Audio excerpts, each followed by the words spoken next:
Hello everybody, welcome to the Chiropractic channel. I'm Dr. Peter Townsend. Today, I'd like to talk a little bit about that popping noise that sometimes you hear when you go and see a chiropractor.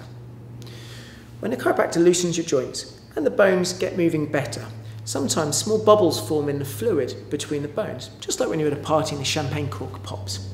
It's those bubbles forming that's called cavitation, and that causes the sound. Now, it's perfectly harmless. It's also comfortable.